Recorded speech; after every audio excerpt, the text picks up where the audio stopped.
Morning, everyone. Thanks for inviting me here today. Hearing some of the earlier comments about print, I think I should have got my coat and left by now, but I'm going to talk a little bit about how I think that print has got very much a future. This is who we are, of course. We're based over in Victoria, and this is who we are. If you are a reader of our esteemed organ, you'll be pleased to know you're the reader of the UK's largest quality newspaper. That's a lot of people there together, with everybody there reading a print edition, strangely. But apparently, newspapers are to die. And there was some research done about the newspaper extinction timeline. And according to this research, which looked at various technical and economic factors, that the UK will die or cease to become significant in the year 2019. It's quite a scary thing. Well, really, let's have a look at some of the facts here. I think that what that research was looking at was what happens if newspapers did nothing and just remained as they were today. So, but let's look at the macro stuff first. Certainly today, the individual mobility of people is up. Community is changing. A 25-year-old in London has more in common with a 25-year-old in New York than, say, a 40-year-old in London. People are consuming more media, but in smaller bites. People are multitasking more. The technology, certainly mobiles and tablets, things are changing the market. And change is happening at a huge pace. You know, in the last month alone, we've had Google+, Timeline, the Fire, Silk, Apple with its 4S and iOS 5, Google Music, it goes on and on. We need to keep a pace with that. And newspapers have looked at the global trends affecting them, the increasing performance of those tablets and mobiles, the change in newspaper and production costs, which are increasing as we go, the whole technology update, the trends in advertising spend, the demographics of our readers, consumer behavior. Certainly, I think we're in a position and a situation of transformation, reimagine, and evaluation.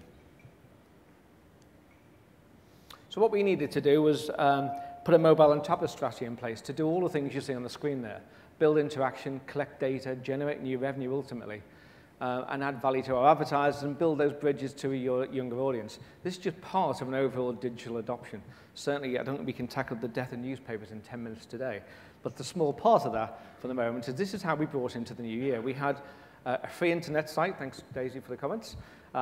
We have various selection of iPhone and free apps and paid apps and sponsored apps with all levels of degrees of success.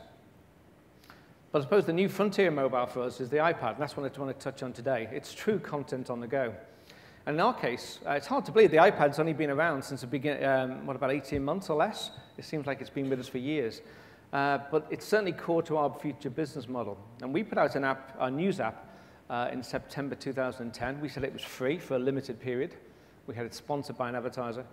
And then we came out with a version 2, which was a paid-for, but not a paid-for app, which I'll explain, in April of this year. It's free for print subscribers. We obsess about our print subscribers. We have the largest number of 7-day-a-week subscribers to our newspaper, and we obsess about layering value onto them. If you're not a subscriber, you pay monthly, or you pay for a daily edition. And we call it the Telegraph iPad edition. It's not the newspaper. It's a version of the newspaper for the iPad. And that's what I mean about that digital loyalty obsession, rather, where we layer value onto our readers, giving them more reasons to stay loyal. So what we did with our first version is we did various things. We used that month, the 6 months, I think it was, the gap between the first version and the second version to find out what people liked and what they didn't like. We continued the conversation.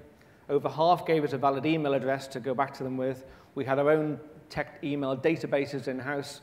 We had letters to the editor via comments through the app, which interestingly, most of them began Dear Sir, which is interesting. And we had over 12 focus groups asking people, what do you like and what don't you like if you were to have to pay for this? Well, we found out who they were. We found out 85% were male.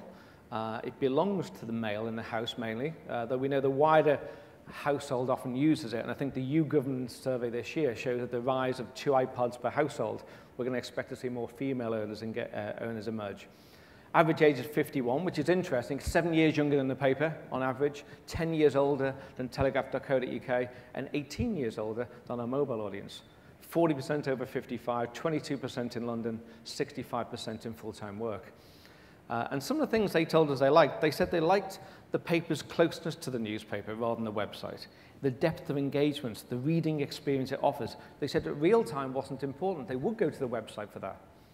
They liked the conspicuous, clean and friendly design and the finishability, as they put it. These are key strengths of the print that uses value and we believe to have been successful, which we transferred over to the iPad app.